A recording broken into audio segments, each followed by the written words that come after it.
Hey, hey. Hey. I was just putting on my shirt, but I'm ready now. Nice. Let's go. Dude. All this week, it's been like the busiest week ever for like the job I do outside of here. Mm-hmm. And like, I have to prepare and sit down and like actually give a shit about the news again. When I was living in blissful ignorance for a whole week. Thankfully, this is a slower week, but like, it does make you think, like, you know, how much are we being manipulated? How much does this stuff really matter? You know? Nothing outside of Twitter matters, Michael. Don't you know that? I mean, this is where the decisions get made, is on Twitter and podcasts too. I mean, that's really the center of power in the universe, and I'm glad to be a part of it. Glad to be pulling the strings, you know, from my on high perch here. But yeah, you should go back to just being a working stiff, because this is really bad for your mental health. Being in this world, you know, being the king is not fun. Being the boss, being the manager, being the person who determines what is true and what is false. The things that we do here on this show, it's really, it causes a lot of anxiety, sleeplessness, stuff like that. And then you got to do drugs. And so it's just, I don't recommend it. Don't be political, kids. Yeah. Dang. There should be, you know, the offices, images of the presidents before and after they leave office. Exactly. Somebody should find a picture of Tim Pool, fresh-faced Tim Pool from like 5 years ago or 10 years ago, and him now, and Alex Jones as well, gained all that weight. I really feel sorry for them, because they really live in the matrix all the time. They have to be on top of it, better than everyone else, and it costs a toll on them. This is not a small matter. I mean, I think virtually everyone in our world who does this kind of thing suffers from that. Yeah, in a way, it's like you can never sleep, because your mind is always public, at least partly. There is always someone listening to you or watching you and judging you. Like, even when I'm asleep, there's someone watching some video or listening to some podcast of me and judging me and criticizing me. And there's quite likely someone saying something about me on Twitter or Facebook or Instagram that's not so nice, or just talking about me to their friends. And, you know, and I'm not even that big of a deal, but like anybody who's in this world who has any kind of an audience, that's the sacrifice. That's what you have to live with. And right now, I have to say, I'm thinking about Sam Harris. I don't know if you wanted to talk about him. Yeah. I've got that clip all lined up if you want to go right into it. Yeah, let's do that. Yeah. All right, sweet. Because this is actually very relevant to what we're saying here. It is, and it's also the psychology that's behind the bigger news stories happening. So it is important. Yeah. Yep. I mean, Hunter Biden, at that point, Hunter Biden literally could have had the corpses of children in his basement. I would not have cared, right? It's like, there's nothing. First of all, it's Hunter Biden, right? It's not Joe Biden. But even if whatever scope of Joe Biden's corruption is, like if we could just go down that rabbit hole endlessly and understand that he's getting kickbacks from Hunter Biden's deals in Ukraine or wherever else, right? Or China, it is infinitesimal compared to the corruption we know Trump is involved in. It's like a firefly to the sun, right? I mean, like there's just, it doesn't even stack up against Trump University, right? Trump University as a story is worse than anything that could be in Hunter Biden's laptop, in my view, right? Now that doesn't answer the people who say it's still completely unfair to not have looked at the laptop in a timely way and to have shut down the New York Post's Twitter account. Like that's just a conspiracy. That's a left-wing conspiracy to deny the presidency to Donald Trump. Absolutely, it was. Absolutely, right? But I think it was warranted, right? And again, it's a coin toss as to whether or not Sam, I'm sorry. That particular piece. I'm really sorry. I was the one that said we should move on, but you've just said something I really struggle with there, which is the kids in the basement. No, fuck the kids in the basement. I'm interested in democracy.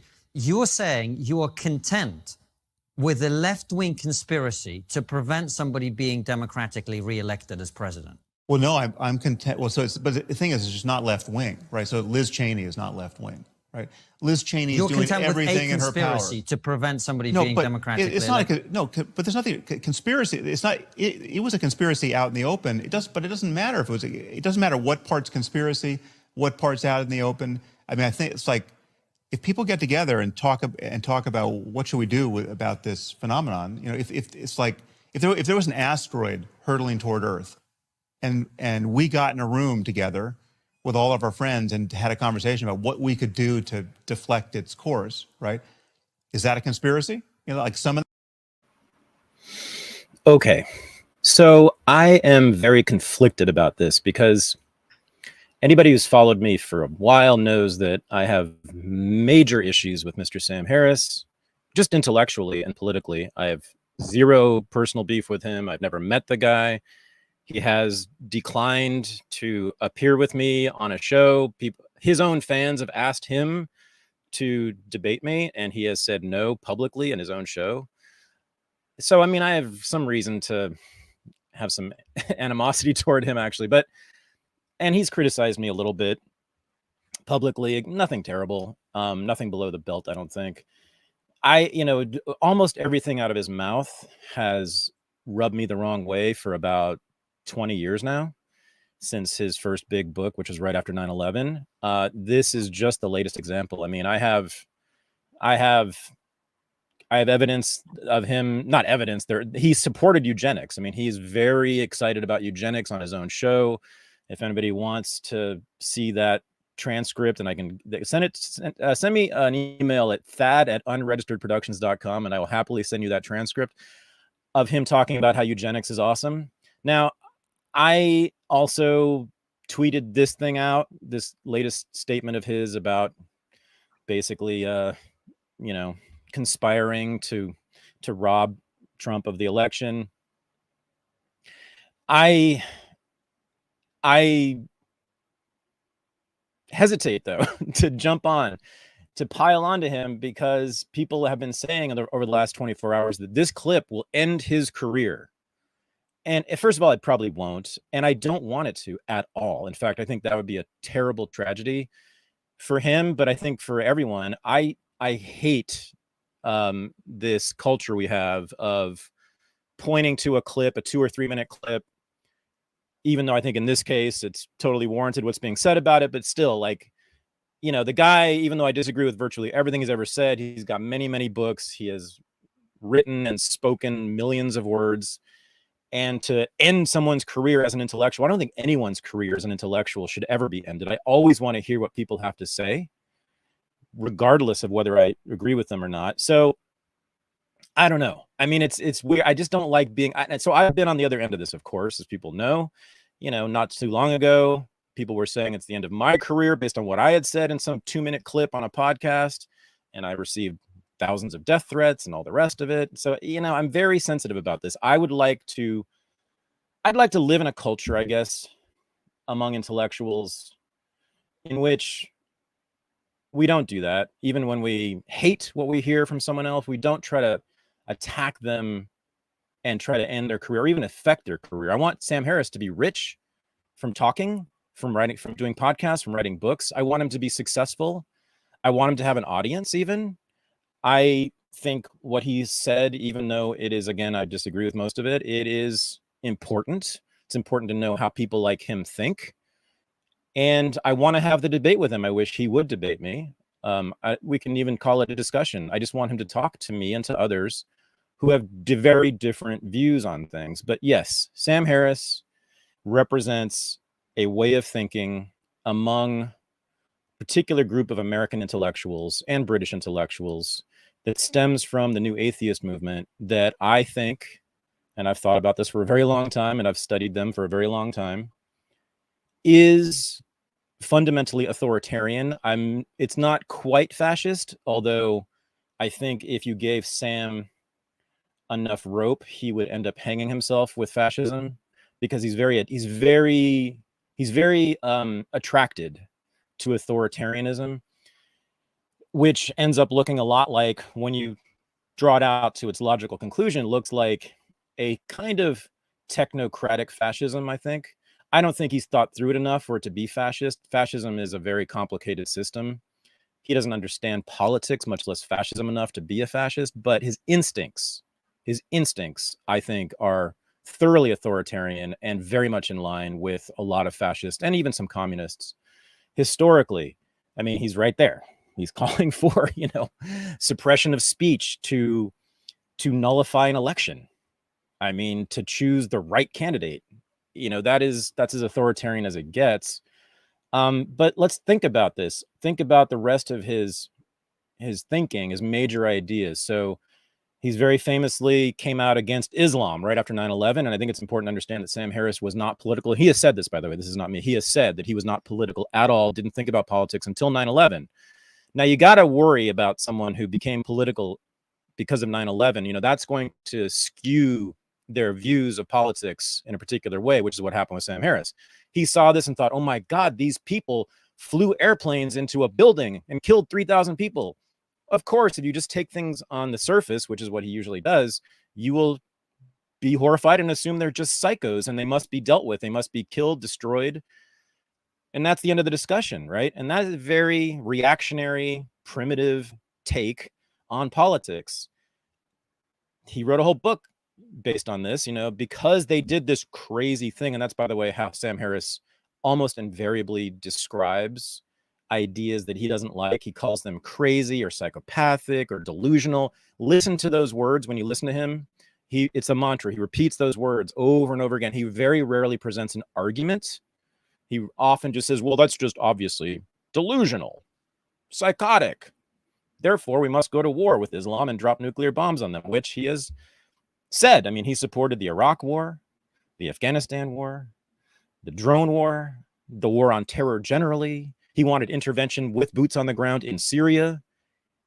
He he refused to debate Jeremy Scahill on that.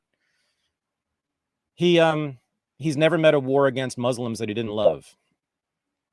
So that's where he starts. And then he started to write books about there being no such thing as free will, and about how science, in particular, the science of brain scans, can tell us how people think and why they think in particular bad ways. So his PhD dissertation was claiming that one can see religious fundamentalism, religious ideas in brain scans. If you just take a picture of the inside of your brain, you can see how thoughts about religion form in particular people.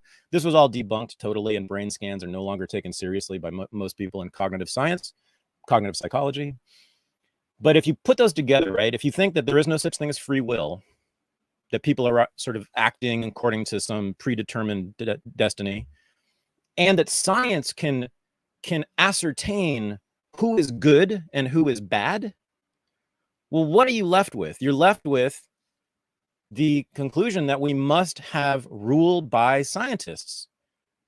We must have a government of scientists who will tell us not only who is bad and who is good, but what to do with them. So in the case of Muslims who have these horrendous ideas, according to Sam Harris, they have to be invaded, contained militarily. And he has said this.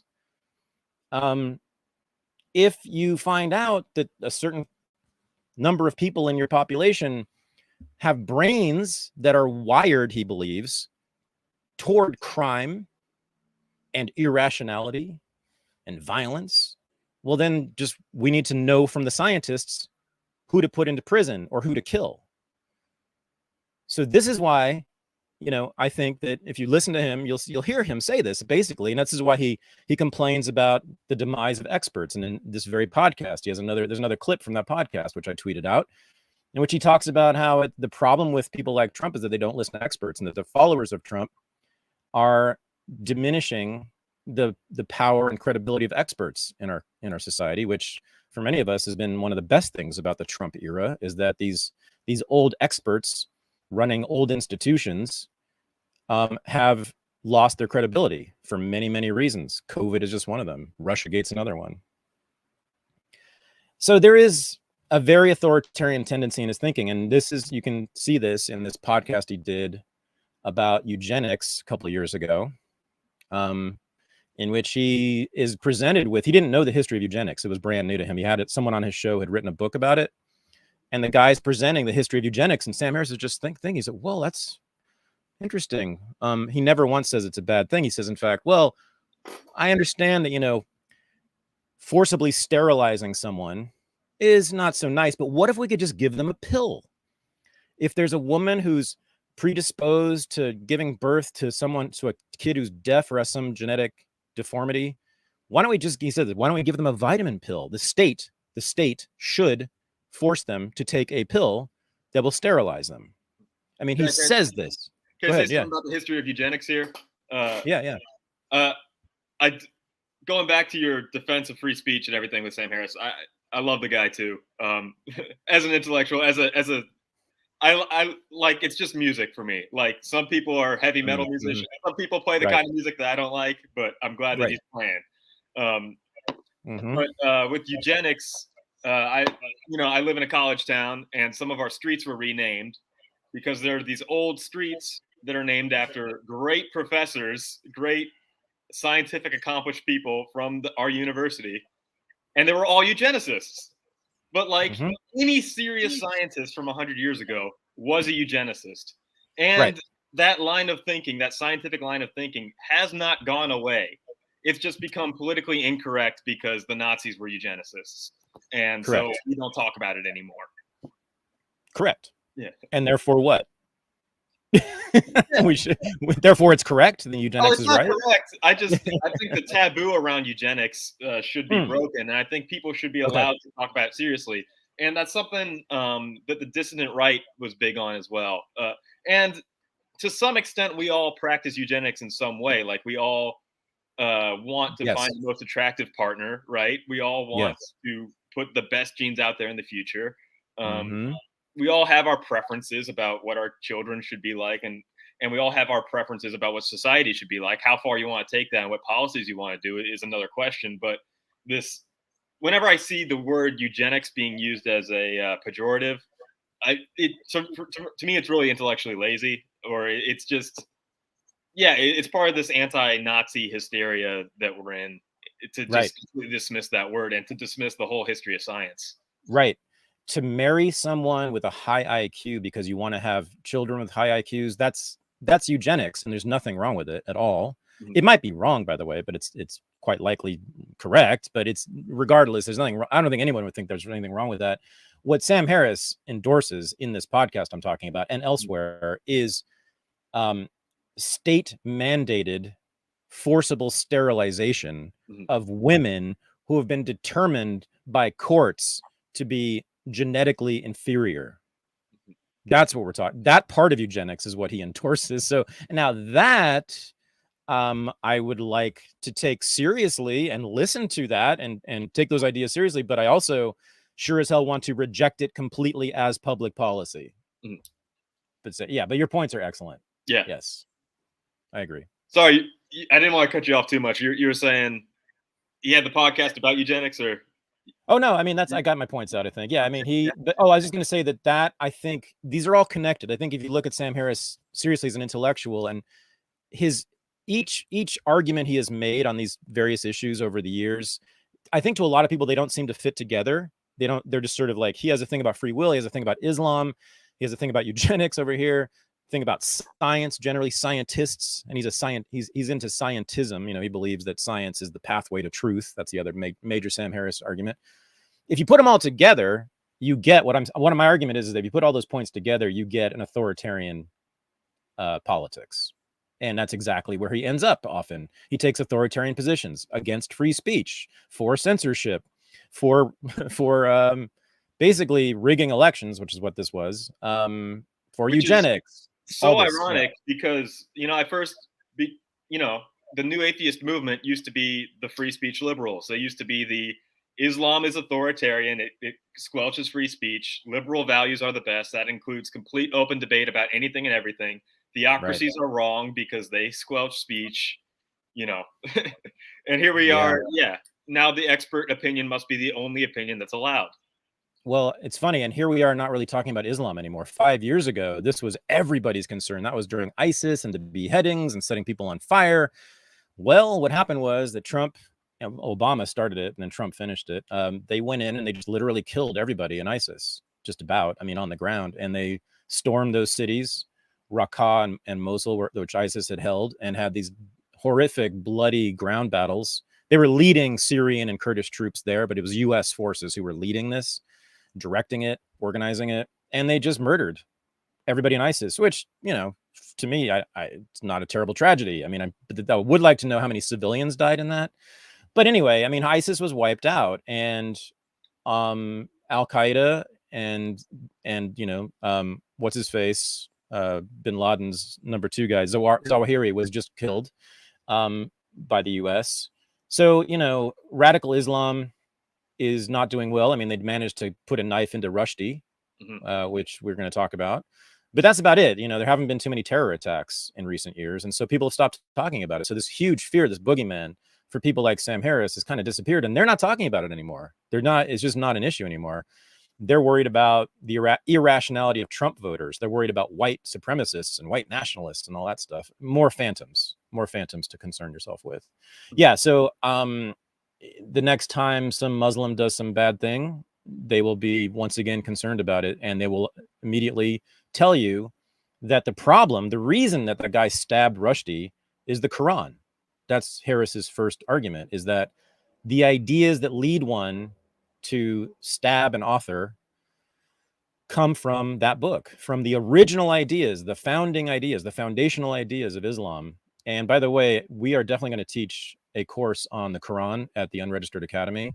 I taught it at Columbia several times. It was absolutely eye-opening for me and one of the most valuable things I've done in education.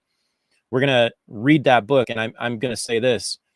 I have been an agnostic, hostile to organized religion my entire life. My father was an atheist, so I was raised in an atheist household. I'm not an atheist, but I am hostile to all of the big religions. However, if you were to hold a gun to my head, Michael Weimer, and I think you might appreciate this because you're interested in religion.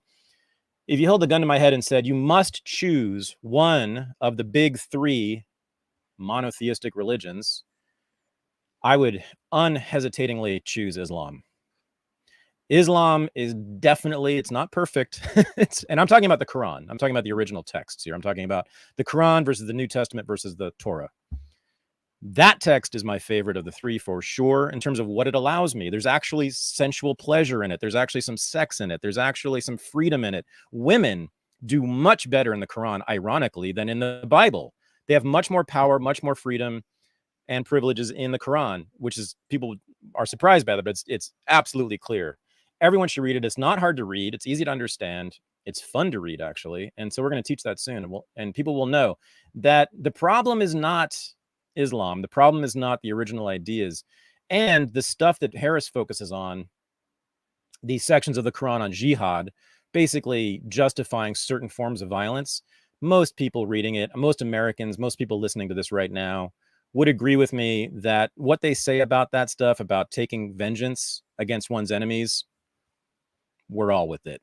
I mean, it's what the Quran is talking about is taking vengeance, violent vengeance against the invaders, the colonizers, the imperialists who were attempting to overthrow Islam by armed force. Who would not endorse that? That it is okay, in fact, it is required to respond to invaders, infidels, with armed violence. Which American wouldn't agree with that? So anyway, that's Sam Harris's. I mean, there's all sorts of problems there, but there you go. I know you've definitely spent a lot of breath on Sam Harris in your lifetime. Too much. Yeah, I want to talk about this though with the Unregistered Academy and what we do, because like your analysis of Sam Harris is so Foucauldian, and and I really want to make this pitch to Republicans or to conservatives or just anybody out there who's curious. A lot of times Republicans and conservatives look at the curriculum at universities and they say, who are the 2 most recommended authors? Marx and Foucault. Most cited authors. Most cited authors, yeah. Yeah, right. I think it might be also assigned authors. Okay, yes. That's because true too. Yeah. Scientists, yeah. That's true, right. Yep. And they're like, oh, this is all left-wing indoctrination. This is all, they're brainwashing our kids to become Marxists and postmodernists and to not, you know, and to be radical, whatever. But here's really what's going on. The universities are training your kids to understand power and to grab power and to use that power in service of the universities. And before Marx, you had the governments and people have power idea of history, right? Like the understanding of power before Marx was it's governments, it's kings, it's rulers. Marx comes along and has this whole economic and class analysis that shows that there's a materialist aspect of what really is power going on. So if you want to get something done at a grand scale, you have to read Marx. And then in the postmodern world, in the modern world, Foucault says that power is discourse. Power is how we choose to talk about things. So if you want to understand like anything, if you want to accomplish anything in this world at a grand scale, you need to read these two thinkers, and we take them very, very seriously, and we go through the text as much as possible. What you said about Sam Harris and the irony of him going from anti-religion, religion is bad because it tells you there's only one way to think, to trust experts. That is straight out of Foucault. That is totally that total criticism of science itself. Science is a system of power, of controlling thought in the same way that authoritarian religions can be. That's word verbatim Foucault, and that line, he's the first guy to really draw it, I think. What the hell did you just say about science? Say that again. It's what? An authoritarian system of thought. I forget what I said in the moment, but it's definitely, yeah, it's a Is it? Wait a minute, Michael. I don't know about that. I'm not going to go that far. You're sounding too much like me. Okay. Well, wait. All science is authoritarian? Okay. You could make the distinction of scientism and all that, but what I'm talking about is the phenomenon of like, and Foucault talks about this in History of Sexuality. It used to be, still to this day, sex is a huge taboo. It used to be you go into confession, and that's the only time you talk about sex. And you do it because you feel bad about what you did, and you go to your priest, and he tells you if what you did was right or wrong, and he tells you what to do about it to feel better. And then jump forward to right now. Oh, we're so enlightened, we don't do that anymore. Well, what we actually do is we go to a therapist, and the therapist is a scientifically trained expert who tells us, oh, what you did was normal or not normal, or it was healthy or not healthy. And yeah, and here's what you have to do in order to be healthy or normal. And here's how to think about your behavior. Yeah. Okay. Now, that most certainly goes on. And I absolutely agree with you about scientists who do that kind of thing. But there are many scientists who believe that, or who operate as if there was no truth. In other words, they are always, their orientation is to be skeptical constantly and to attempt to overturn any truth claim that arises. So this is what many scientists have told me. They have said, oh no, we're postmodernists, because anytime someone makes a truth claim, our first instinct is to question it. Now that's the opposite of authoritarianism. That is exactly what I stand for. That's who I am. But there are, of course, as you're right, and eugenics is just one classic example of this, right?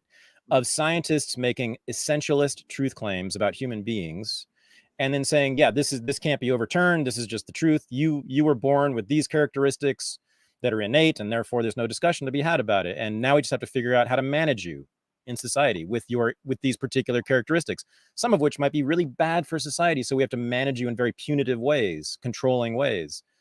Those are the scientists who are authoritarian. But there are many scientists, and have been many scientists, whose orientation has simply been skepticism.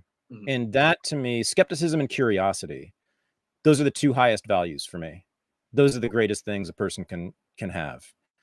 Being skeptical and being curious about the world. And they always act as solvents, curiosity and skepticism, solvents against authoritarian regimes. So don't you want to modify your statement a little bit?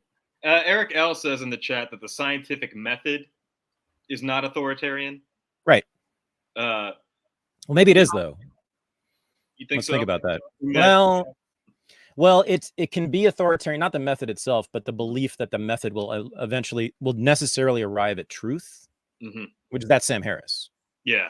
That's authoritarian. If you plug in this formula, the scientific method, to some question, you will arrive at truth. That's authoritarian. Because for one thing, social questions, cultural questions, psychological questions, how many of those can really be understood through the scientific method, right? Because so much of what human beings do, perhaps everything, but certainly much of it, is irrational. Can't be measured, can't be compared against something else. You can't find logic or rationality in it, but that's how we think and that's what we do. We act according to irrational thoughts constantly. And the science has very little to say about that stuff. It has very little, we can't understand those things much at all with science. But it's the belief that science will always bring you to the truth. That is the soul of authoritarianism. And that's modern liberalism, by the way.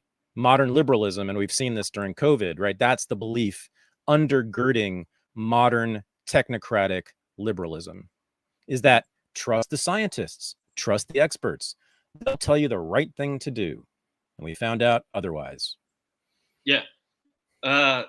What you call skepticism, and you hold that as a value, I call humility. Okay. Yeah. I don't like humility because it's a Puritan value. That's the word they used. Modesty and humility. Modesty and humility certainly have their purposes at times, but holding them out as values in themselves, humility just for the sake of humility, that's just some old Christian shit. It's self-abnegation, asceticism, Puritanism. I'm not into that. Humility sometimes I think is warranted or valid or useful, as with modesty, but in general, I think it's good for people to celebrate themselves and to be strong and confident in who they are, regardless of who they are. And so I like people to be courageous and bold with their statements, with their ideas, with their beliefs. And I don't want to call people, I don't want to say that people are bad if they're immodest or not humble. But I do want to say that scientists should be humble. We all should be humble about one thing in particular, which is truth. We ain't found it yet. Maybe we will someday, but there is no truth claim that has not been revised or overturned by scientists. Not one. And so why do we think there is such a thing as an external truth outside of human consciousness? It's amazing to me. This myth continues after centuries and centuries and centuries of scientists trying and failing to find truth. Okay. All right. I agree. All right. I really want to parse this out because, you know, with your line of thinking, it's a hard thing to penetrate and get across for a lot of people. Yep. I would ask, so like, I do believe in something objective outside of us. And for me, it's more like, have you ever, and Jordan Peterson talks about this a lot, in that, like, have you ever tried to cheat reality? Have you ever tried to lie and it just goes completely wrong? Like, you tried to, you tried to put a version of reality out there and it just doesn't work. Well, wait a second. I mean, that's presupposing that there is a correct reality. Mm-hmm. So, I mean, yeah, you know what I mean? So, I mean, let me put this back to you. How many times in human history has someone put forward some version of reality that you think is completely incorrect and insane and wrong, that has won over millions and millions and sometimes billions of people? Oh, yeah. And then it becomes real. Yeah. Like, let's say, for instance, like Christianity, right? Now, if you're not a Christian, you probably think that's mostly made up stuff, right? If you're a Christian, it's different, and that's fine. But if you're not a Christian, you think it's mostly made up stuff. Most people think it's made up stuff. Yet, so many people have taken it on and believed it that it has created its own reality. So when you have much of the planet believing that reality is as the Bible says it is, and as the priests have said, and the ministers have said, they act according to that set of rules, and then they change the world. They create a new reality based on this made up stuff in a book. Dude, you're about to postmodern yourself into believing in religion. Like that's the line. Like if Oh, yeah. you know, if ideas like if you treat discourse as power and discourse as something real, right? The thing most talked about, the thing that has motivated the most number of people is religion. Mhm. And Yep. you know, the belief in and of itself points to something, you know. Yeah, I mean, I said to Michael Millerman on the show a few months ago that, yeah, he got me there. I mean, I started to be very favorable toward religion and being sympathetic to it. I'm a little less now that that religion has been taken up by portions of the right wing, and this has resulted in people talking about groomers and pedophiles constantly. But I think there's a whole lot of value in many of the religions, and religious thinking in general, I have no problem with. I'm not my father. My father would walk around the house stark naked, smoking marijuana, yelling about religions being wrong. And it just infuriated him that the Bible was not scientific. That's what he would say. He wrote in the margins of his Bible, not scientific, never been proven, no evidence for this, etc. Right? Not logical, not rational. Right? I'm not that guy. I'm not my father at all. 2 out of 3. Yeah, right. Exactly. So clearly, religion has given to people, many people, over the centuries, over the millennia, something that many of us highly value and that I value very highly, which is community. That's certainly something that I think is valuable that it has given people, but also a way of thinking. And this is where Millerman and I agreed.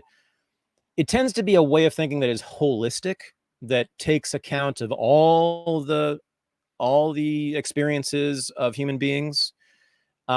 Science, rationality, reason, that stuff is very limiting. There's so much of the human experience that it cannot take account of, as I said before, because so much of what we do and think is irrational, can't be measured, can't be counted, can't be weighed. Religion says, let's take the whole human being and all the experiences, irrational or not. You've had some weird visions. We're going to take that seriously. I vibe with that. And I think that's just, for me, psychologically healthier way to be in the world. Religious thinking, to me, actually feels better than highly rationalistic, scientistic thinking. Bring this back to Sam Harris. Sam Harris had that. Do we have to? Yeah. The whole waking up thing, Yeah. a guide to spirituality without religion, which is like a guide to, yeah, a practice without its essence, without like its most fundamental aspects. And that, yeah, this idea that you can just strip away anything that can't be quantified and just use all of the world for your own bidding is a very authoritarian impulse. It's yeah. Well, when you believe that you have access to the truth, then you have to be an authoritarian, because if you know what's true, you need to not only tell people about it, but you got to make sure that they follow it. You got to impose your will on people if they are living untruthful lives and doing untruthful things, and you know the truth and what is good. You gotta get in your tank and start invading some countries, man, because you gotta correct a lot of minds. Yeah. Okay. And this is why I wanted to bring up the Sam Harris clip originally. Yeah. I like it, and this is why I believe in free speech so much, is because we gave him enough rope and he hung himself. And like like you've talked about the 2020 election before, and you said when you talk about it, you say, oh right, even if there is no evidence that this election was stolen, whatever that means, yeah, there is certainly motive, and there is certainly there's a lot of people out there that would bend ethics because they believe in a greater good of getting Trump out, and it's openly discussed and it's right there for all of us to see. And Sam Harris just showed that, right? I mean, he is as prominent and respected a liberal as there is, and he said it right there that, yeah, we need to cheat to keep Trump out of office because it's like an asteroid that's about to hit the Earth. Do you really want to hold a vote on whether to defend planet Earth from an asteroid? Nah, we need authoritarian measures right now, is what he said. And yeah, of course, they were saying, all of them, all the liberals, all the Democrats, for 4 years, that this guy was Hitler, that he was a Klansman, that he was an asteroid about to hit America. And so, of course, you're morally obligated to cheat in the election. You're morally obligated to steal the election from Donald Trump because he will kill all of us if we don't do it. So, of course, they cheated. They were supposed to cheat. Sam Harris just admitted it. He said the quiet part out loud. Thank you, Sam. Mm-hmm. Yeah. All right. I'm wondering if I should move on to Rushdie. All right. I should, and I will. And the thing about Rushdie is it shocked me, one, because the guy who stabbed Salman Rushdie is younger than the fatwa itself. Right. He's also from New Jersey, not Iran. And it's like, why is this happening now? And why did this story get so much attention? And I think it's important, but I'll play the clip a little bit to give it context, but we'll get into it. Acclaimed author Salman Rushdie in critical condition after Friday's vicious stabbing. Tonight recovering from serious wounds to his neck, chest, and abdomen, including his liver. A spokesman says off a ventilator, able to speak. The suspect, 24-year-old Hadi Matar, now charged with second-degree attempted murder and assault, pleading not guilty. Law enforcement officials say the investigation is still in the early stages, but they believe he is a lone actor. Authorities say an Iranian flag was found at his home, along with pictures of Qasem Soleimani, the Iranian military leader the U.S. killed in 2020, on his computer. 33 years after Iran issued a death threat against Rushdie for writing a novel, Satanic Verses, infuriating fundamentalists, today Iran's government denied any connection to the attack, but said Rushdie brought it on himself. Do you have a reaction to the Iranian government blaming the victim here, Salman Rushdie, for this attack? I do. It's despicable. It's disgusting. We condemn it. Some experts find it unlikely Matar acted alone. It's very unlikely that the 24-year-old young man, Lebanese-American, born and raised in the United States, who was born after the 1989 Khomeini fatwa against Salman Rushdie, is going to radicalize on his own without any connection to the Iranian government.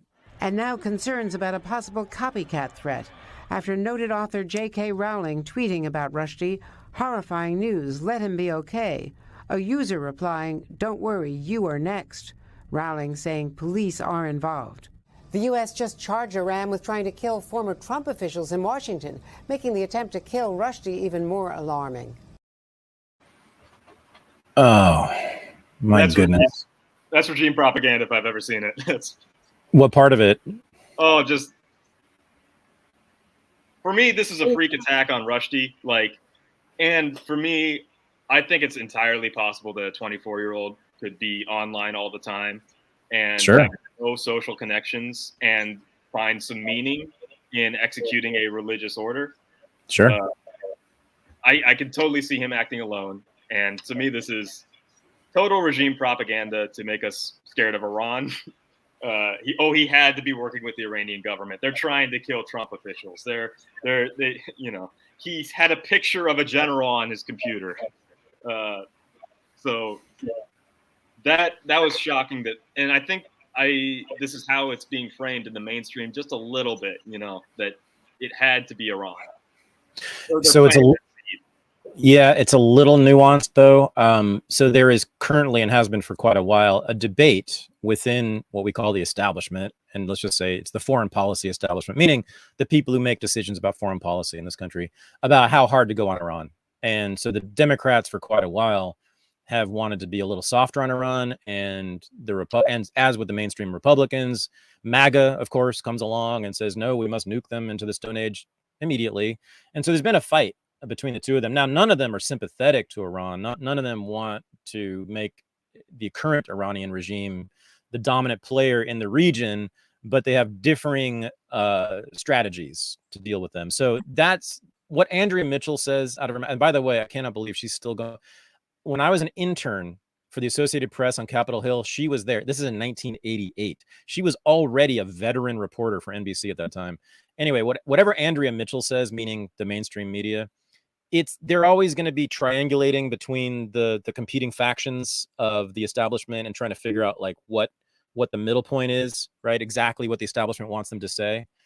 So that's why she did that. And I think in the last few weeks, the anti-Iran hawks have been somewhat ascendant within the foreign policy establishment, in part because the elections are coming and the Democrats know they're going to lose to the Republicans, to MAGA in particular. And so they are making their rhetoric a little harder on Iran to win some votes.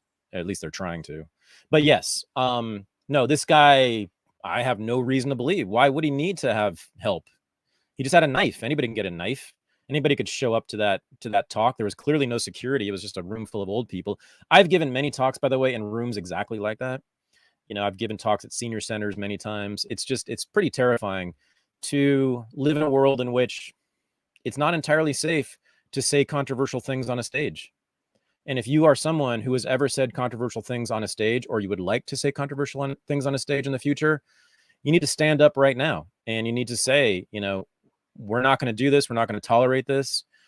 And I don't know exactly what can be done against this kind of thing, but it is a real problem. And this guy is only one of many people who have attacked people on stages recently. And this includes some pop stars. Lady Gaga has had stuff thrown at her lately, and other people have been rushed on stage and attacked in various ways. So that's a real problem for me. I'm scared of that. I don't want to do everything from Zoom. I would like to go out in public and say my things in public. But as someone who has said very controversial things over the years, many different controversial things, not just a few, you know, this is bad. This is bad for me and bad for people like me. So that's what I have to say. But once again, how many Muslims are there in the world? Something like, is it 2 million, 2 billion? I think it's in the billion. It's approaching 2 billion. Yeah. Billion. Yeah. 2 billion. Yeah. 2 billion people. Right. And how many have actually killed someone in the name of jihad or attacked anyone? I mean, it's way, way less than 1% of Muslims have ever done anything that anyone should care about. So and certainly there is nothing in the Quran, I don't think. I mean, we'll read this together at some point, but there's nothing in the Quran that dictates that you must stab Salman Rushdie in the neck because of his novel about Muhammad. Mm-hmm. I never liked Rushdie. I never liked his work. I didn't like that book. I don't like what he says about Islam. Have you read it? But this is a terrible thing. I've read portions of it. Yeah. Uh-huh. A long time ago when it came out. Yeah. And I just don't like the guy in general, but I like him now, and I'm in full solidarity with him now. And I mean, I've always been in solidarity with him on this. And so, yeah, it's bad. The thing is, though, and let me say this. This is the other major point to make when things like this happen. This is still, I think, part of blowback, though. Ultimately, if the United States and Great Britain had not been occupying and plundering and slaughtering people in the Middle East over a century now, more than a century now, carving it up, cutting it up, the Sykes-Picot Agreement after World War I, where Great Britain just said, okay, they looked at a map and they drew a line in the desert and they said, okay, this is this thing called Iraq now, and you all live there, and we're going to rule over you. This wouldn't have happened. I think without Western imperialism in the Middle East, this guy would not have attacked Salman Rushdie. I think Salman Rushdie would still have one eye to both eyes. This is blowback. And so the answer to this, Sam Harris says the answer to this is to go into the Middle East even harder, drop more bombs on them. For me, the answer is get the fuck out of the Middle East. Stop giving them an excuse to murder people. And when we get out of the Middle East, if something like this happens, if Islamists do something like this, then yeah, let's go hard against them. Sure. Let's treat it like a criminal matter and let's punish them accordingly. And I'm not opposed to killing people who do something like this. Here's the thing. But that's one guy from New Jersey, right? Who we're talking about here. Right. After what, almost 35, 40 years of there being a fatwa on Salman Rushdie's head, some 24-year-old in New Jersey is the guy who does it. Right. Mm-hmm. Right. Get out of the Middle East and then we can talk. about Islam, Sam Harris.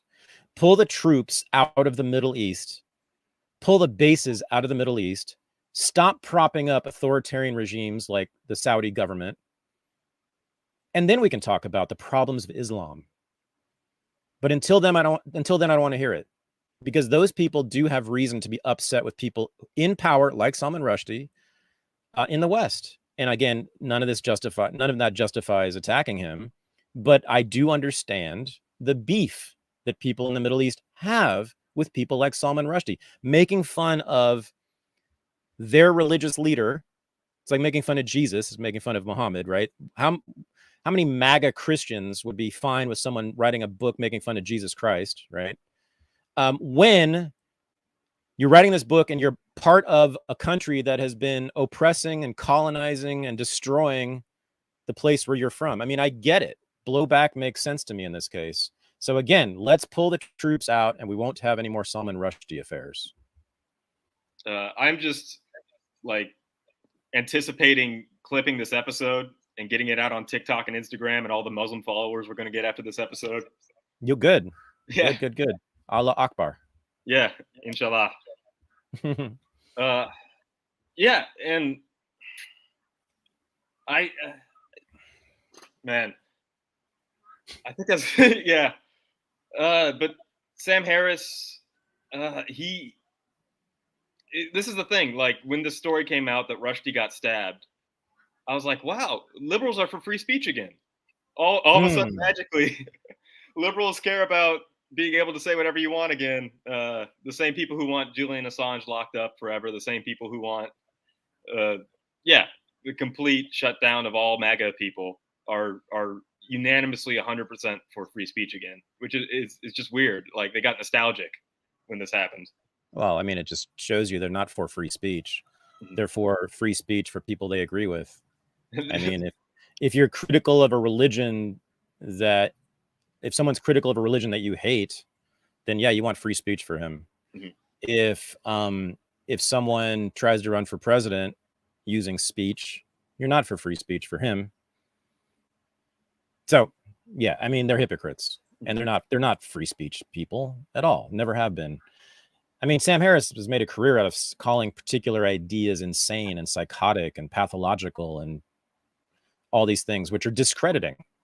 You know, you don't say that unless you basically want certain speech to end. I mean, he doesn't call for speech laws, but he's established a culture in which we believe that certain ideas should not be permissible, actually. And so his talk about stuff like Islam has led us to this point. Not him alone, but people like him. Saying that certain ideas should be impermissible leads people to think they should be impermissible by law. And so this is one of the reasons why the First Amendment, I think, is toast. I'm amazed it's still around. I've been amazed for years. But nowadays, you have every political faction calling for some abridgment of the First Amendment. Right? The right wing wants people who talk about gender ideology to be shut up, and people who talk about critical race theory to be shut up, censored often. And we know the left does. We've talked about this already. And I'm just getting ready for it. I'm accepting it. I'm resigned to the likely fact that we will live in a country with speech codes, just like in Europe, and where you can go to prison for writing a book. It's going to happen. I don't see any other. I just see this as inevitable at this point. I mean, who is a free speech absolutist now? Name somebody. I mean, there's like a handful of people who are truly free speech absolutists. The ACLU no longer does this. The ACLU has basically announced it's no longer a free speech organization. It's so rough out there. The liberals gave up on it. The liberals were the leaders of free speech for about a century. And then when they found their power being challenged, they were like, oh no, we were kidding about all that. Actually, we want to make sure that our opponents don't get to speak freely because they're about to take control of this country. This is where we are. Yeah. And we're just getting more and more authoritarian. I'm sorry to say, I am no longer Whiggish about history. You know, Whiggish version of history believes that it just constantly goes up, up, up, up, up, better and better and better, more free, more prosperous, more all the good things. No. We're going to be more poor and less free real soon. Yeah. not to bring it back to Foucault again, but that's totally him as well, right? Like questioning the giant narrative of progress that the Enlightenment made everything automatically better. It's more Leotard, but yeah. Leotard, I mean, yeah. Okay, here's a friend, question I have about Leotard. Okay. The idea of meta narratives. Yeah. Isn't there some like acknowledgement that there's an objective reality out there, kind of, in that like the reason why the meta narratives collapse is because they reach a crisis point, right? Like World War II happens, giant meta narratives get disproven because of physical events. Yeah, man. People's minds. Yeah. External forces change people's minds. That's right. External objective facts change people's minds, like World War II, as you were saying. Yeah, if you look at any sort of explanation for why postmodernism arose when it did, people always start with World War II to explain this, right? Why meta narratives started to fall apart and people started to question the meta narratives, the grand narratives about human progress, etc. They always say, well, World War II changed the minds of intellectuals because they saw that the worst things can happen in the modern era, that we're not constantly getting better and better and more free and more happy and more healthy, that we can have this cataclysm right in the middle of the modern era. We've clearly gone down. We've gotten worse as a species. Life has gotten worse, at least during those 5 years, it certainly did.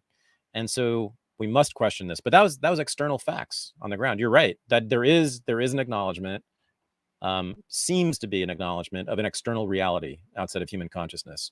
Awesome critique of postmodernist relativism, Michael Weimer. And with that, we're going to go on to another subject, because now you're challenging me, and I will not allow you to speak. Sound the alarm. Move on. Nothing to see here.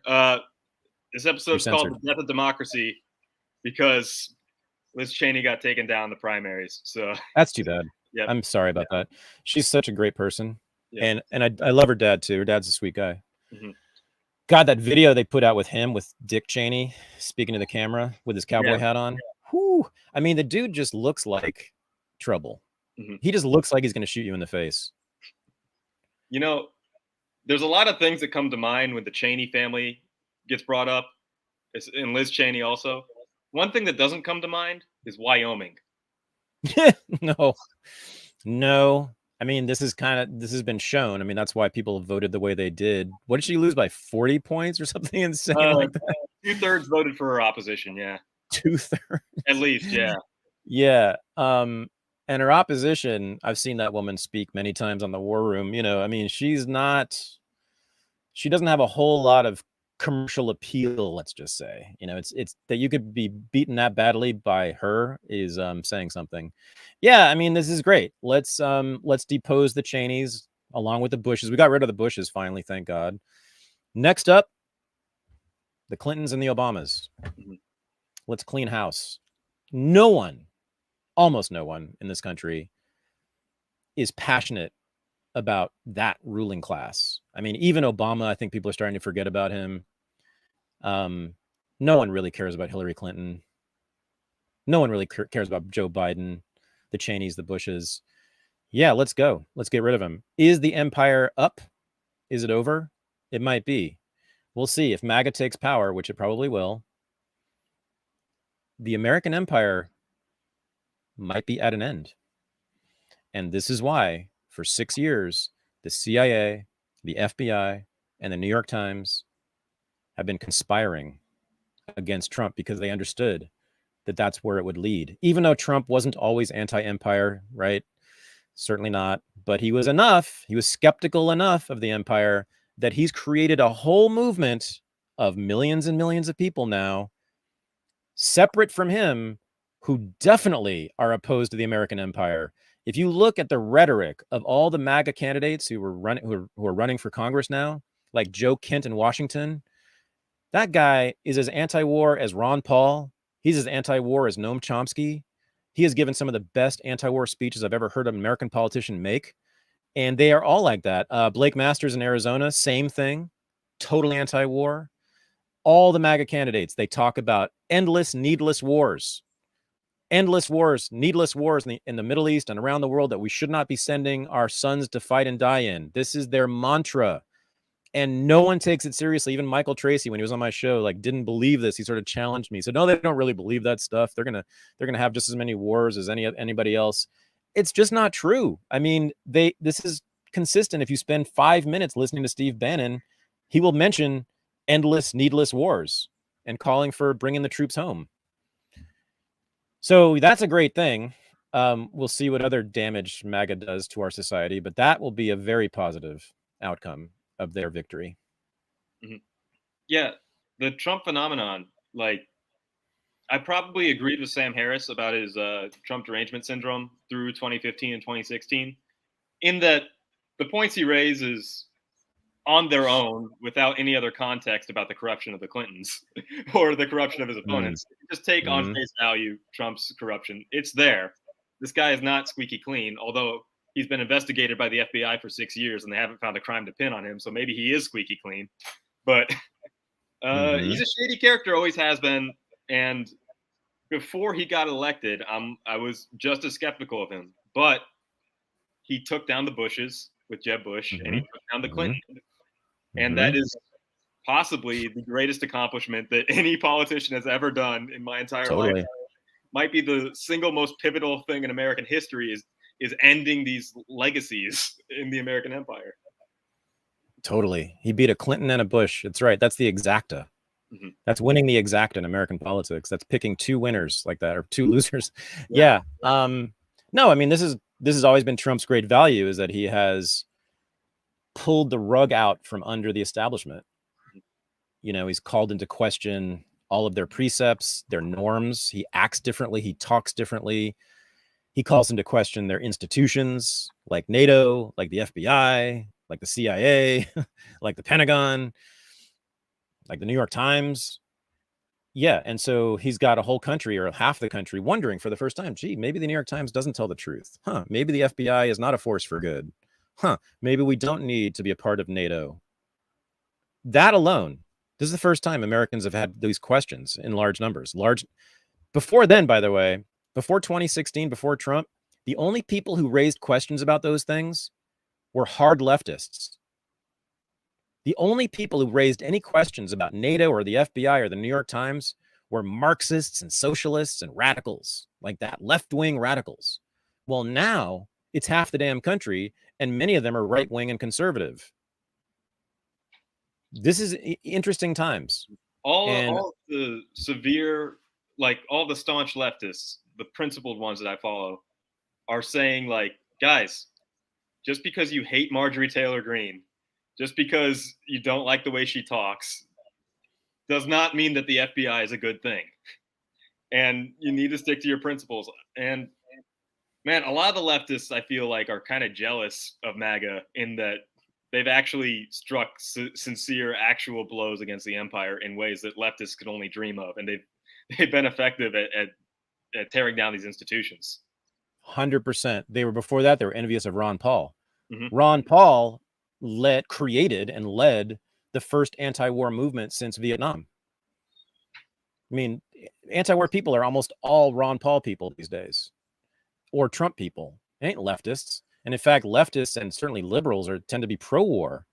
They love them some Ukraine, and they hate them some Putin, and they're liking NATO more and more. And again, this is people even on the left, not our good friends Max Blumenthal, Michael Tracy, not people like that. Those are the good ones. Those are the true leftists, or Glenn Greenwald. But I'd say the rank and file of left liberalism, they're down with the program. They're down with the empire. Shit, even my friends at Reason Magazine, a lot of libertarians, have been very, very happy about the war in Ukraine, and they really like NATO, and they're really happy for the expansion of NATO, and they think Putin is the devil. Oh my. Putin just gave an amazing speech, by the way. I don't know if you know about that. He gave a huge speech in which he says that the globalists are trying to control you. When he was speaking to an audience of people from the third world, so countries that are now vying for entry into BRICS, this nascent organization, Brazil, Russia, India, China, and South Africa, they want to join with that coalition. And he said to these dignitaries from these third world countries, the globalists have no loyalty to their nations. They have only loyalty to this idea of one global government, and they want to control you. And what they're doing is they're imposing Western ideas about gender, about race, about whatever on you that are foreign to your countries in order to sow chaos, to bring down your government so that they can control and manipulate and exploit you and take your resources and govern over you like a new colony. Putin threw down in this new speech, and everyone should go listen to it or read it. But this Putin, for better or worse, is now, guess what, the leader of an alliance that is poised against the US empire. This is the first time since the end of the Cold War that any such thing has existed. Any serious rival to US hegemony has arisen. And this is, it's led by Putin. Now, very, very importantly, Michael Weimer, today it was reported that Putin and Xi will be conducting joint military exercises, that Russia and China will be joining their militaries together in a joint exercise. This, ladies and gentlemen, is the beginning of a new world order. We don't know exactly what it's going to look like, and we certainly hope it doesn't end in World War III or begin with World War III.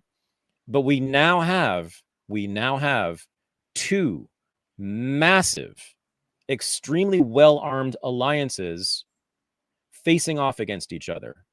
The collective West, as we call it, the United States, Western Europe, Australia, New Zealand, Japan, etc., versus this new thing led by Russia and China. And the armies, think about the size of the army that alliance could bring to a battlefield. China's army, India's army, Russia's army. You want to talk about ground war? The United States has zero chance of winning a ground war with that alliance. Forget about it. If they can land their armies on some distant shore, they will conquer the shit out of that place. This is very, very serious. And I sure wish that Americans would read about this. I sure wish Americans would pay attention to it, because the last thing we want to do right now is piss those people off, because those people can kill us all, or the American government can kill everyone on earth if it reacts in a bad way. So we have got to study up on this. We've got to be watching this very carefully. This emergence of this huge alliance in the Eurasian landmass is terrifying. It's not necessarily a bad thing, though. It's not necessarily a bad thing, because I do think that Russia and China, the governments of those countries, primarily just want to trade with us. They don't want war with us. They want to get along with us. They want to, we have a lot of stuff that they want, and they have stuff that we want. So let's do that instead. The guys over at Timeline Earth, formerly Friends Against Government, brought up this point about a potential, like when Pelosi went over to Taiwan and there was a saber rattling with China, and people are like, are we going to get into a ground war with China? They brought up this point that China's one-child policy basically means that if we get into a ground war with China, every soldier that dies is a bloodline extinguished. And that is a huge cultural deterrent against a ground war. The people of China do not want a ground war, from what they were arguing. And I think culturally, Russia is very much the same way, in that they don't want war. Like, I've never seen... I mean, they definitely invaded Ukraine. Like, that definitely happened. Yes. Yeah. Well, however, though, I mean, you're not super wrong. So it's pretty clear that the troops that Putin has used in Ukraine are non-Russian, mostly non-Russians. A lot of Chechens, a lot of people from the former republics, a lot of mercenaries. I believe it's 10% of the Russian military has been involved in the war in Ukraine, only 10%. And of that, I believe that a minority of that are actual Russian troops, which tells me that they have a Vietnam effect going on in Russia as well, right? Because as everyone knows, they lost tens of millions of people in World War II, and they've lost lots of people since then in other wars as well. The appetite for the Russian people for war is probably small, I hope. Well, and we'll see. I mean, the exhaustion of World War I is basically what led largely to the Russian Revolution, and you know, too. Yeah. Just Right. yeah, they're and it's only gotten worse since then. Like culturally, they have an aversion to war built into them, or an exhaustion of war. I think. Being born in Eastern Europe in the 20th century is just the worst luck anyone could have had. I mean, people forget that it wasn't just the Russian Revolution. The Russian Revolution was the smallest thing at that time. Russia was in World War I, right, as a belligerent before the revolution. And then after the revolution, there was a civil war for years and years and years among, I think it was 9 different armies, 9 armies fighting in Russia for control of the government. And thousands and thousands and thousands of people died as a result of that. And that was just the beginning of the 20th century for Russia. In fact, it wasn't even the beginning. There were other wars before then, the Russo-Japanese War, 1905. I mean, it just goes on and on and on. The number of poor Russians who have been slaughtered in wars over the last century and a half or so is truly staggering. And so I hope it has caused them to be reluctant to enter into another ground war. Mm-hmm. And you're kind of bringing this up in that this China-Russia alliance is kind of the thing we've always been trying to avoid.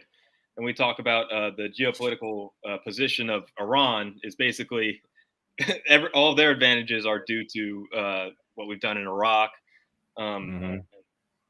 If you want a real politic that puts the United States at a geopolitical advantage, if you want to serve the empire, you should start listening to the anti-war people.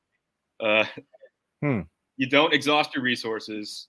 Your enemies are free to fight each other, and they're not united against you. And that's what has largely led, I think, to the anti-war right, is that they see that these conflicts just don't work.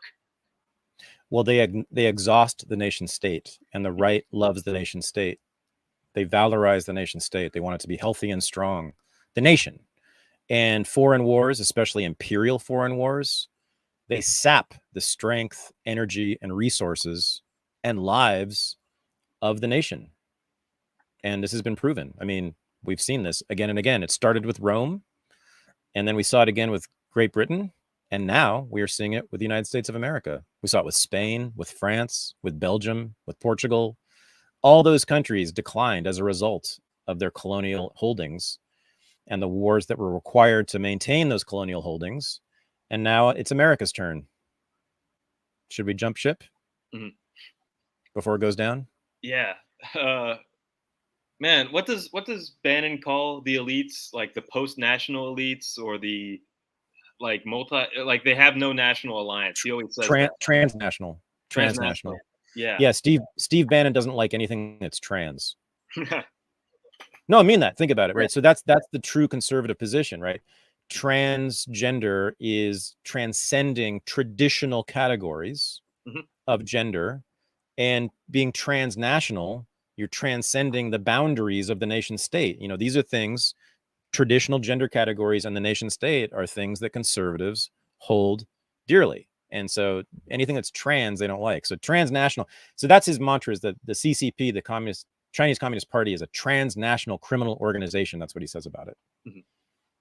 But he also says that about the DC elites. Yeah. Other people call them supranational. They are above the nation, and so they don't care about their own nation. I mean, Macron in France is notorious for this, for talking mostly about the Eurozone and Europe and the globe, and very little about French politics and French issues, even though he's the leader of the damn government.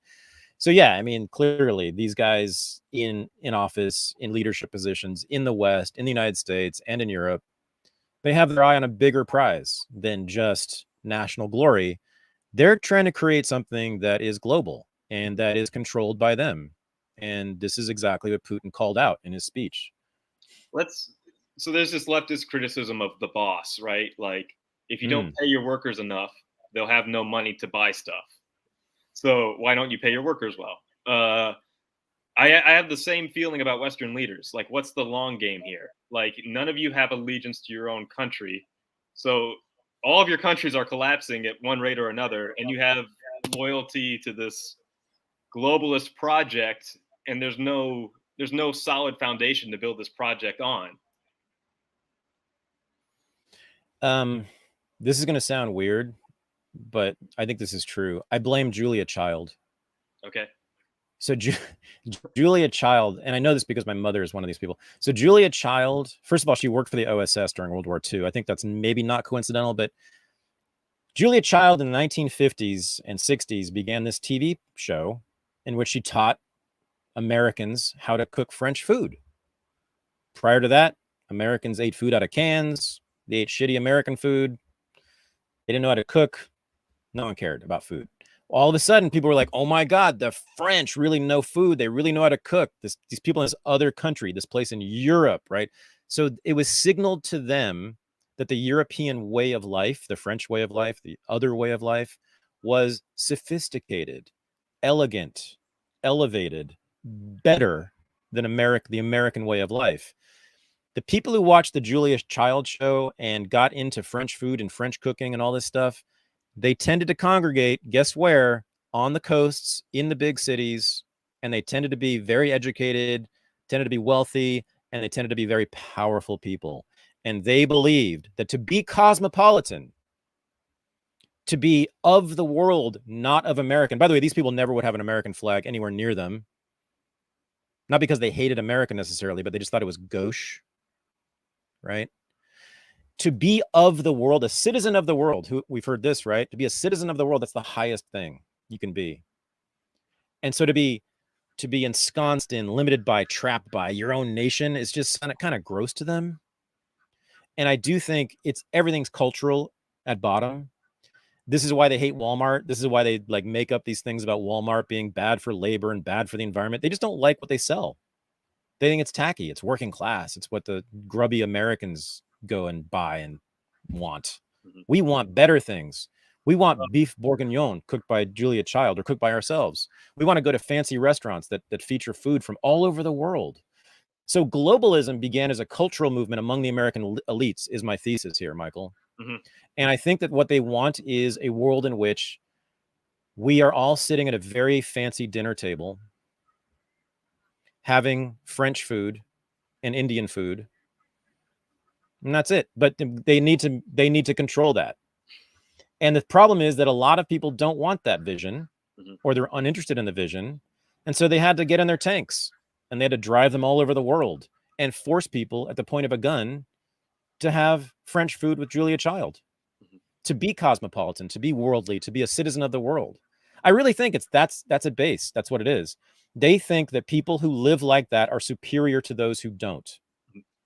I was going to ask, do you think now, that's always been a thing, I think, around New Englanders, and going back to the Revolution, the early colonists always had an inferiority complex in that they wanted to be part of the English Empire. And they always felt like the serious people were out in England, and I have to deal with these literal redneck workers all day. Right. And they don't see how sophisticated I am because they're not here. You know, if they could see how high class I was, they would see that I should have political office just like them. And that's what spurred a lot of the American Revolution. And, you know, as soon as America was established, it became an empire just like England was. You know, the Marxists say that class is what matters. And I think they've been proven right in this case. This is all about class. This is about the upper classes in upper class countries like the United States and Western Europe imposing their will on the lower classes of the world. This is a transnational war that's been going on between the globalists on the one hand and everybody else on the other hand. Yeah, it's a cultural war, but it is determined by class. And it is one class, it is the ruling class, the upper class, the wealthiest people trying to change the lives of the less wealthy and make them think like the rich. And the reason I wanted to get to this point in relationship to Liz Cheney, because the discourse on Liz Cheney is, of course, those stupid rednecks in Wyoming voted for whoever they wanted to. You know what? This is just the beginning for Liz Cheney. She's going to be president in 2024 because we know that the Cheneys are exactly what America's future needs. It's funny that you say that because I think her name is Harriet Hageman. I think that's who beat Cheney. So Harriet Hageman is not good at putting makeup on. and she has pretty bad taste. Her style will not be found in New York City or Los Angeles. I guarantee you that. Liz Cheney, on the other hand, I've been noticing recently that she is really sharp. She wears clothes that are super stylish and fashionable and very clearly very expensive. And she would fit right in Beverly Hills or the Upper East Side right now. And to me, that actually signals everything. By doing that, they are each signaling which class they belong to in this global fight for power. Liz is on the side of the wealthy globalists, and Harriet Hageman is on the side of the people. Now, the thing is, the people often think things that I don't like at all. So I'm not necessarily on their side, but I do think it's helpful to understand that that's what the fight is really about. It's about one class against another, but on a global scale, across borders. Yeah, we're doing a course right now in anarchism in Unregistered Academy. And the attitude of Stirner, just the attitude of him, is very, very relatable. Because as I live in society where there's so many people fighting for power, and fighting for power essentially over me, and there's so many rules, in fact, that I can't keep track of them in my head. And if I tried my hardest as a good church boy to obey every single rule all the time, I would be disobeying another rule. Like when COVID happened, I damn near had like an anxiety attack because when masks became mandatory, I'm like, wait a minute, there are all these laws in the books that say wearing a mask in public is illegal because when there were anti-crimes of the KKK about 100 years ago, there are all these anti-masking laws that are still on the books, but nobody enforces them. But they bring them out. They used it to prosecute Antifa sometimes. So like, you know, I know that this is still a law in my head. And I'm like, wait a minute, that was actually passed by a legislative body. These were emergency orders that have no actual legal standing. But I know that the people with the guns are going to enforce this, not that. Anyways, it's very confusing if you try to literally obey the law. And so basically, the only way that as a sane person you can live your life is to just do whatever you wanted to do anyways. And whoever tries to stop you is an asshole. You know, the best way to stop germs from spreading out of your mouth is to wear a white hood. Yeah.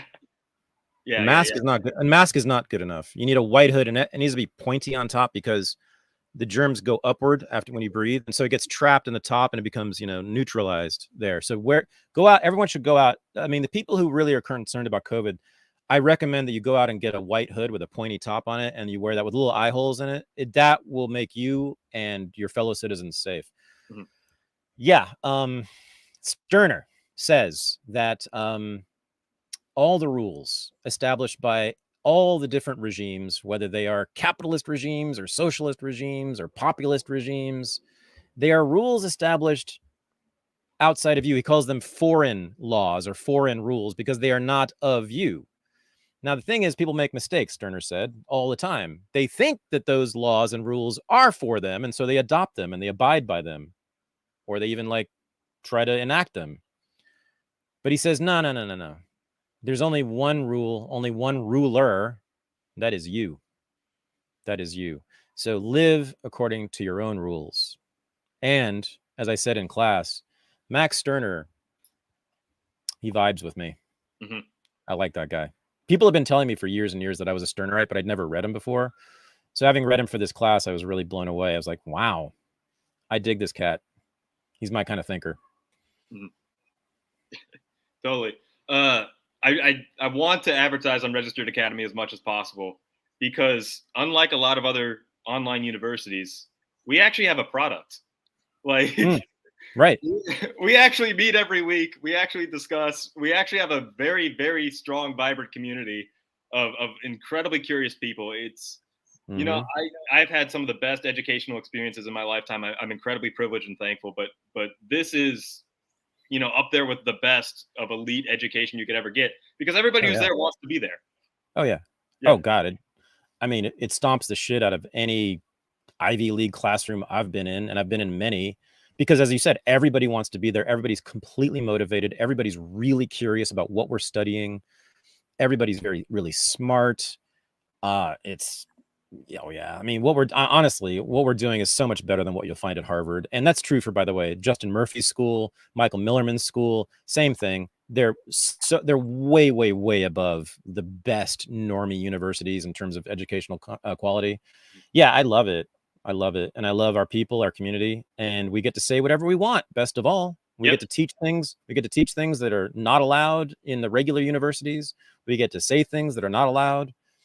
We're free, we're having fun, and we're learning. And oh yeah, I've learned more teaching at Unregistered Academy than years teaching in elite universities, so-called elite universities. Yeah, it's amazing. I'm so happy that and it's taking off. I mean, I love that it's just taking off. People are coming to it. Like, I see people join up who I've never even heard of before, brand new people, you know, and they love it and they take our courses, and it's just, yeah. My entire educational career as a student, whenever we do textual analysis, I just fall asleep because it's a professor, just like, even if they have charisma to begin with, all of that goes away as soon as they start reading.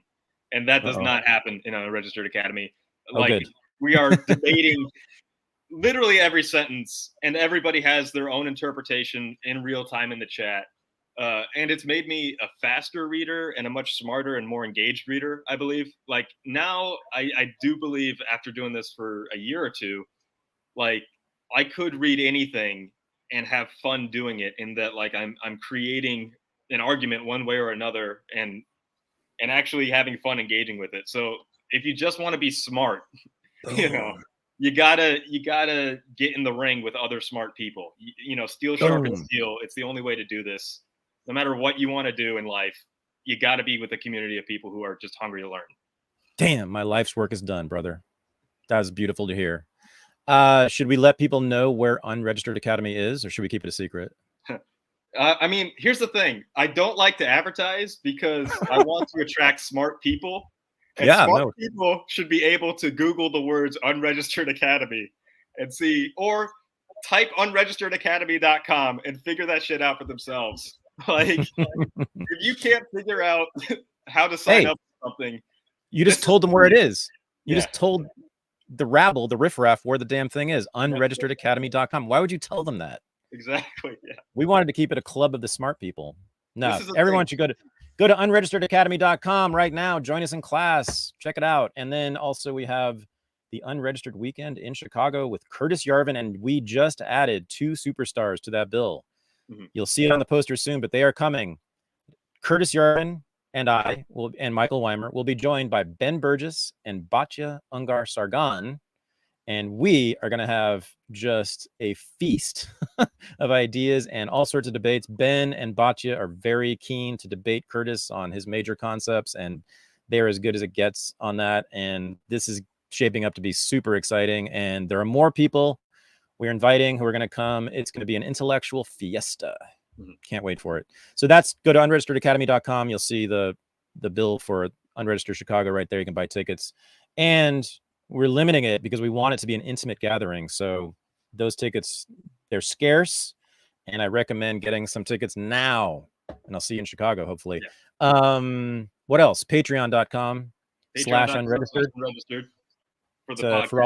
for all the bonus episodes, which is now about half of the episodes are on Patreon only, for patrons only. $5 a month, you can get that. If you're a fan of Unregistered, it's kind of necessary. I mean, when I'm a fan of a podcast to any degree and they have a Patreon like that, I just automatically join up because I can't miss whole episodes. And so that's the case here. So patreon.com/unregistered and unregisteredacademy.com. And Michael and I will see you there. Oh, last thing. Unregistered Live begins now. And if you're not, that's for patrons only. If you're not a member of Patreon, go become a patron now. The URL, the link for Unregistered Live, where you get to hang out with 2 of us and talk bullshit, talk smack for an hour and a half. Join up and join us over there. We're going now. Thank you, Michael. You're amazing. Thanks. Yeah. Another one in the books. Hell yeah. See you over there. All right.